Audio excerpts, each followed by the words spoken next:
du moment. Maintenant, on va parler d'un concept vraiment important à comprendre. Une leçon importante à comprendre que j'aimerais que vous compreniez tous dans la vidéo. Donc, je vais vous montrer comment suivre les bonnes personnes en 3 étapes dans le marché des crypto-monnaies parce que vous le savez qu'il y a plusieurs YouTubers, pseudo-influenceurs, personnes sur Twitter qui n'ont pas les mêmes incitatifs que vous. Et c'est de ça qu'on va parler dans la prochaine partie de la vidéo. Et à la fin de la vidéo, on va parler de qu'est-ce qui a changé dans ce cycle crypto. Donc, avant d'aller voir les 3 étapes pour choisir les gens à suivre sur YouTube ou sur Twitter, j'aimerais qu'on parle d'un concept important. On le voit ici, le honeypot, le pot de miel. Tout le monde veut mettre sa main sale dans le pot de miel. Autant les fraudeurs, les gens qui lèvent des fonds avec des compagnies en échange d'un token. Ensuite, ils ne comptent pas vraiment développer l'application qu'ils vous promettent. Les fonds d'investissement, des pseudo-influenceurs. Qu'est-ce que le pot de miel? C'est quoi le pot de miel? Le pot de miel, ben, c'est vous.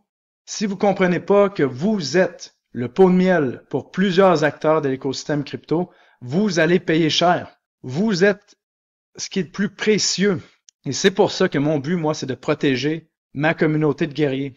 Parce qu'à chaque jour, je me fais proposer des dizaines de milliers de dollars pour parler de projets, avoir votre attention, vous diriger à un endroit. Votre attention, votre capital, c'est ce qui est le plus précieux. Les gens veulent utiliser notre relation de confiance qu'on a bâtie sur des années pour vous aligner au mauvais endroit. Donc, vraiment important de comprendre que vous êtes le honeypot. Tous les gens veulent mettre la main sur ce qu'on a, vous et moi. Et là, je m'en rends compte de plus en plus avec toutes les offres que je reçois, les fraudeurs qui essaient de se faire passer pour moi, par exemple, pour essayer de vous frauder. C'est pour ça qu'on a fermé notre groupe Telegram et maintenant on a un groupe Discord gratuit où est-ce qu'on a plus de systèmes de filtration, où est-ce qu'on empêche les fraudeurs d'entrer. On va vous faire miroiter tous les fondateurs de projets que vous allez faire x100 si vous investissez dans un projet, alors que la plupart des projets, c'est des projets de merde. Il va y avoir des YouTubers qui vont se battre pour votre attention, alors qu'en réalité, il faut faire vraiment attention. Donc, le concept du pot de miel, j'espère que vous le comprenez. Vous êtes le pot de miel et tout le monde veut mettre la main sur vous, sur votre attention, votre capital et la communauté des guerriers. Donc, je vais vous montrer un exemple flagrant de c'est quoi le pot de miel, justement. On va essayer de vous mettre de la poudre aux yeux pour vous montrer qu'un truc est populaire alors que c'est pas populaire du tout. Si vous allez sur le Twitter, le compte X, vous voyez de certaines compagnies de crypto. Donc là, on va aller voir, par exemple, je vais descendre là, on va aller vraiment profondément dans la courbe du risque. Là, disons, allons à la page, bon, c'est pas si profond, là, mais allons à la page 3 de CoinGecko. Et on va cliquer sur un projet au hasard, disons Yield Guild Games. Regardez ici, 190 millions de market cap. Vous voyez la charte, possiblement qu'il y avait un tokenomics pourri. Et voyez le Twitter ici. On est en train de vous dire qu'il y a vraiment 221 000 personnes qui se sont abonnées à Yield Guild Games, alors que personne ne sait c'est quoi ce truc-là. Et regardez l'engagement. Vous voyez ici l'engagement. Chacun des posts, 35 likes, 5 commentaires, 27 likes, 2 commentaires. Vous comprenez, on vous met de la poudre aux yeux, on fait semblant qu'ils sont populaires avec des mécanismes comme ça, des faux abonnés Twitter. Remarquez que c'est impossible d'avoir autant d'abonnés Twitter quand c'est un projet que personne connaît. Voir que 221 000 personnes s'intéressent à un truc comme ça, et sur tous les projets crypto, vous allez voir que c'est la partie d'embellir. Embellir, vous montrer qu'ils sont plus populaires qu'un autre pour mettre la main dans le pot de miel pour que vous investissiez dans leur truc. Regardez ici, la fondation de BitTensor, 77 000 abonnés, et eux, je suis pas mal sûr qu'ils n'ont pas payé pour avoir des abonnés. Chaque fois qu'ils font un tweet, regardez le nombre d'interactions. 1000 likes ici sur le tweet du 21 septembre. Leur tweet d'il y a 18 heures, 458 likes, mais 26 000 impressions. Donc, on se rend compte que c'est plus réel. Et c'est intéressant de voir les gens qui cherchent pas à avoir un nombre d'abonnés, mais plutôt à donner de la qualité, comme le fondateur de BitTensor, seulement 10 000 abonnés. Vraiment sous-coté. Ça, c'est intéressant de voir ça. Donc, maintenant, je vais vous expliquer les 3 étapes pour choisir les influenceurs, les YouTubers, les comptes sur Twitter que vous regardez. La première étape que vous voulez savoir, c'est est-ce que le YouTuber ou la personne que vous regardez sur YouTube veut vraiment prendre soin de vous, se soucie que vous réussissiez. Donc, le mot que j'avais en tête, c'est care en anglais, donc se soucier des gens. Puis ça, on s'en rend compte quand on écoute les gens parler, on voit les posts, on voit que certains ont pas de bienveillance quand ils parlent. C'est des coquilles vides. Donc ça, c'est l'étape numéro 1. Mais vous allez voir, il y a une étape de filtration numéro 2. Deuxième étape pour choisir un influenceur ou une personne que vous suivez pour éviter que c'est des gens qui veulent mettre la main dans le pot de miel, ben c'est que leurs incitatifs doivent être alignés avec les vôtres. Parce que quand on regarde des YouTubers, on se rend compte que certains, la seule chose qu'ils veulent, c'est des vues. C'est pas votre bien-être, c'est des vues pour être populaire.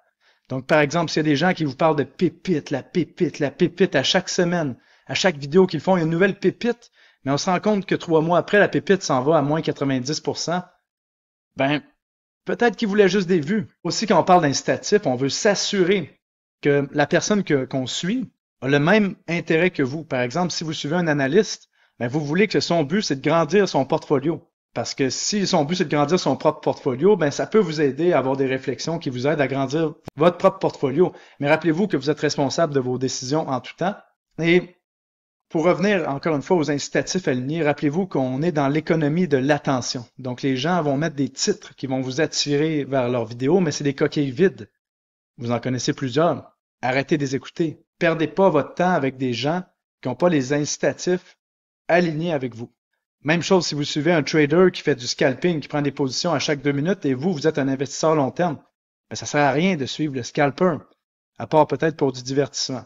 Donc, assurez-vous que les incitatifs sont alignés avec les vôtres. Assurez-vous que les gens ne sont pas payés pour parler de projet aussi. Parfois, on ne le sait pas. Mais il y en a certains qui vont annoncer leur collaboration avec des projets. Et ça, encore une fois, l'idée, c'est est-ce que la personne fait ça parce qu'elle a besoin de vivre? Parce qu'il y a des gens qui aimeraient vivre de YouTube, mais qui ne peuvent pas vivre de YouTube. Et c'est vraiment un piège. Vous le savez, moi, quand j'ai commencé YouTube en 2017, et j'ai commencé à avoir de plus en plus d'abonnés, à partir de 10 000 abonnés, on se fait approcher par tous les projets qui veulent nous lancer de l'argent pour qu'on parle de leur merde. Et c'est un piège pour la plupart des influenceurs qui vont se faire attraper par l'appât du gain. Donc, c'est ça aussi les incitatifs alignés. Et troisième étape, qui est la plus importante, parce que je connais des gens qui ont une bienveillance, oui, qui ont les incitatifs alignés, mais ça, c'est le point le plus majeur. Et c'est dans le tweet que j'ai fait juste ici, qui a fait réagir, c'est que la personne que vous suivez doit avoir des compétences. On se rend compte qu'il y a plusieurs influenceurs crypto qui veulent devenir populaires, mais qui n'ont aucune connaissance des marchés, que ça fait moins de 6 mois, moins d'1 an qu'ils sont dans les marchés. Comment est-ce que vous voulez réussir dans les marchés si vous n'avez aucune expérience? Ou suivre des gens, par exemple, qui n'ont jamais fait un cycle dans le marché des crypto-monnaies, qui parlent de shitcoin. Donc, qu'est-ce qui arrive la plupart du temps? C'est que les gens méprennent confiance pour compétence. Comme par exemple, je vois des gens, des influenceurs, des pseudo-influenceurs qui, par exemple, qui ont moins de 10 000 $ dans un compte crypto et qui vous font miroiter qu'ils vont faire des fois 10, des fois 100, alors qu'ils n'ont jamais vraiment investi. Donc vraiment, ne méprenez pas confiance pour compétence. Assurez-vous que la personne est compétente. Et comment s'en assurer? Ben, allez voir ses vidéos précédentes. Est-ce que le mec avait raison quand il vous parlait d'un truc? Est-ce que ça s'est passé comme qu'il a dit? Est-ce qu'il y a des nuances dans ses propos? Ou est-ce qu'il vous parlait que de shitcoin ou que de tech? On va parler de la tech, de la tech. Rendez-vous compte que dans le top 100 des cryptos ici, c'est pas que la tech qui fait que le prix d'une crypto monte. On parle de momentum, on parle d'action du prix, on parle de narratif, on parle de comprendre les flux de capitaux. Sinon, on verrait pas Dogecoin ici, là. C'est pas une technologie extraordinaire on verrait pas Ethereum, qui est une des blockchains les plus lentes, qui coûte les plus chères en deuxième position. C'est pas que la tech. Donc, faites attention avec les gens qui parlent que de tech, parce que j'en ai vu depuis 2016 des projets qui avaient une tech supérieure à Ethereum et qui sont maintenant à zéro, qui ont fait moins 99%. Donc, encore une fois, ne méprenez pas confiance pour compétence. Pour être très honnête, je pense qu'il y a à peu près 5% des YouTubers ou des gens sur Twitter qui valent la peine d'être suivis et qui créent du vrai contenu. Parce que qu'est-ce qui arrive aussi? Tous les gens veulent mettre la main dans le pot de miel. Et le pot de miel, ça représente aussi, je m'en rends compte, avec ce que je fais dans Crypto Recherche. Vous le savez, mon groupe privé, Crypto Recherche ici, que vous pouvez vous abonner si vous voulez. Il y a des gens qui vont copier le contenu, mais de façon cheap. Vous savez, qui comprennent pas vraiment ce que je dis, mais qui copient le contenu. Comme par exemple, combien d'influenceurs maintenant parlent de BitTensor comme si on avait parlé à leur début, ou de Render, les Akash, les Injective. faites attention. Vraiment, il y a à peu près 5% des gens qui créent du contenu, les autres copient ou recyclent le contenu des autres ou s'inspirent fortement. Et les copieurs de contenu, encore une fois, je vous vois. Donc, arrêtez, s'il vous plaît. Et pourquoi j'ai créé Crypto Recherche, justement? Parce qu'il y a des gens qui se plaignent que c'est payant, le groupe Crypto Recherche. Pourquoi est-ce que c'est payant, mon groupe Crypto Recherche? Vous voyez ici sur cryptorecherche.com le prix mensuel, trimestriel, annuel. Pourquoi est-ce que c'est payant? Ben parce que vous avez 7 personnes à temps plein qui travaillent sur Crypto Recherche pour vous couper le bruit, vous donner les meilleures informations qui existent, dont moi. La plupart des gars dans Crypto Recherche travaillent plus de 40 heures semaine, pas parce que je les oblige à travailler 40 heures semaine, mais parce qu'ils ont tellement de passion qu'ils vont tout donner pour arriver au meilleur rapport, à la meilleure conclusion. Je dois les arrêter de travailler. Vous comprenez? C'est une équipe de guerriers qu'il y a dans Crypto Recherche. Et c'est pour ça qu'on fait de l'information qui est niveau top mondial et que ça peut pas se répéter ailleurs parce que il y a des mecs à temps plein qui peuvent vivre de la crypto, qui travaillent dans Crypto Recherche, qui ont été formés pendant des mois et des mois et des mois pour être au top. Donc, dans Crypto Recherche, il y a de la compétence, ça je vous le garantis, et c'est le but. Donc, voilà les 3 étapes pour choisir les influenceurs. Je vous les répète encore une fois, s'assurer qu'ils sont bienveillants, qu'ils prennent soin de vous. Deuxième étape, les incitatifs sont alignés avec les vôtres. Troisième étape, qu'ils sont compétents. Et après, vous allez choisir les bons influenceurs.